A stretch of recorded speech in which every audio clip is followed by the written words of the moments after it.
નમસ્કાર. ક્યારે એવું વિચાર્યું છે કે આપણે જે શહેરોમાં રહીએ છીએ એ ત્યાં જ કેમ બન્યા? કે પછી અમુક પ્રકારના પાક અમુક વિસ્તારોમાં જ કેમ ઉગે છે? આ બધા પ્રશ્નોના જવાબ માનવ ભૂગોળમાં છુપાયેલા છે. આ એક એવું વિજ્ઞાન છે જે આપણી અને આ પૃથ્વી વચ્ચેના સંબંધની કહાની કહે છે. તો ચાલો આજે આ સંબંધને જરા નજીકથી સમજીએ. ચાલો એકદમ મૂળભૂત સવાલથી શરૂઆત કરીએ. પૃથ્વી અને તેના પર રહેતા આપણા જેવા મનુષ્યો, આ બંને વચ્ચે આખરે સંબંધ શું છે? શું આપણે આ ગ્રહ પર માત્ર ભાડુઆત તરીકે રહીએ છીએ કે પછી આપણો અને આ ધરતીનો સંબંધ એનાથી પણ ક્યાંય વધારે ઊંડો અને જટિલ છે? બસ આ જ સવાલ માનવ ભૂગોળના અભ્યાસના કેન્દ્રમાં રહેલો છે. માનવ ભૂગોળને બરાબર સમજવું હોય ને તો પહેલાં એ સમજવું પડે કે ભૂગોળ પોતે શું છે. સાવ સરળ શબ્દોમાં કહીએ તો ભૂગોળ એટલે પૃથ્વી અને તેના પરની દરેક વસ્તુનો એક વ્યવસ્થિત અભ્યાસ. આનો હેતુ ખાલી નકશા જોવાનો નથી, પણ એ સમજવાનો છે કે આ દુનિયા જેવી દેખાય છે એવી કેમ છે. જુઓ, ભૂગોળશાસ્ત્રીઓ દુનિયાને બે મુખ્ય રીતે જોતા હોય છે. પહેલો છે પદ્ધતિસર અભિગમ. આમાં કેવું હોય કે તેઓ કોઈ એક વિષય પકડે, ધારો કે કોફીનું ઉત્પાદન, અને પછી આખી દુનિયામાં તેનો અભ્યાસ કરે, બ્રાઝિલથી લઈને વિયેતનામ સુધી. બીજો છે પ્રાદેશિક અભિગમ. અહીં તેઓ એક આખો પ્રદેશ પકડે, જેમ કે ગુજરાત, અને પછી ત્યાંની દરેક વસ્તુનો અભ્યાસ કરે, ત્યાંની આબોહવા, પાક, લોકો, બધું જ. માનવ ભૂગોળ મોટેભાગે આ પહેલા અભિગમનો ઉપયોગ કરે છે.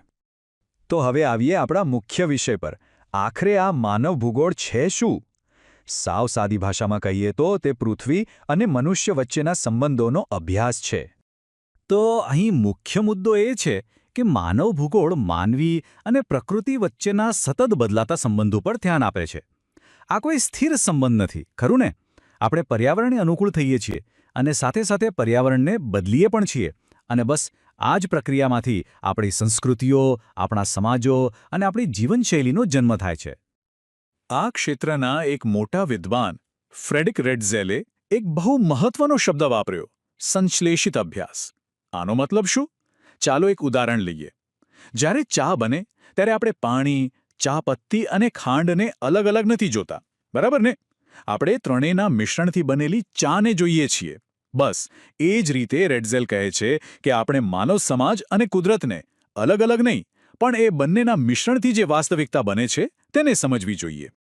હવે વિડાલ ડિલાબ્લાશના વિચાર પર ધ્યાન આપજો, કારણ કે એ ખરેખર બહુ રસપ્રદ છે. એમણે બે શબ્દો પર ખૂબ ભાર મૂક્યો: અસ્થિર પૃથ્વી અને ગતિશીલ માનવી. આનો સીધો અર્થ એ છે કે આ સંબંધમાં કંઈ પણ સ્થિર નથી. પૃથ્વી પોતે જ સતત બદલાઈ રહી છે, પર્વતો ઘસાય છે, નદીઓ પોતાનો રસ્તો બદલે છે, અને માનવી તો સતત ક્રિયાશીલ છે જ.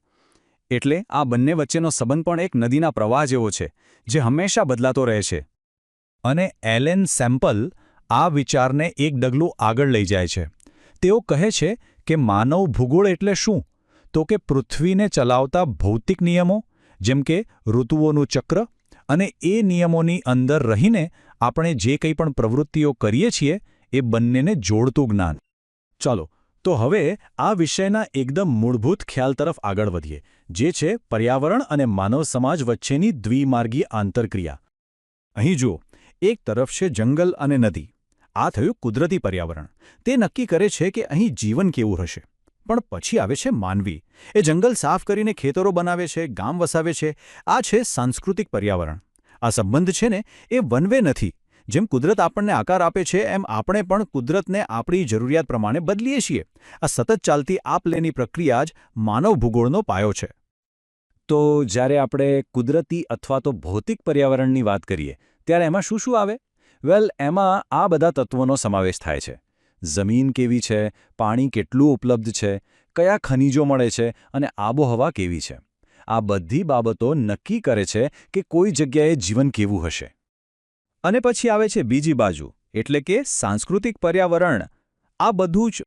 फ्रेंड्स, इस वीडियो को पूरा देखने के लिए आज ही फ्लेक्सी टीचर ऐप सब्सक्राइब करें, जहां आपको मिलेंगे animated videos, digital books, text book solutions, notes, DPP और क्विज.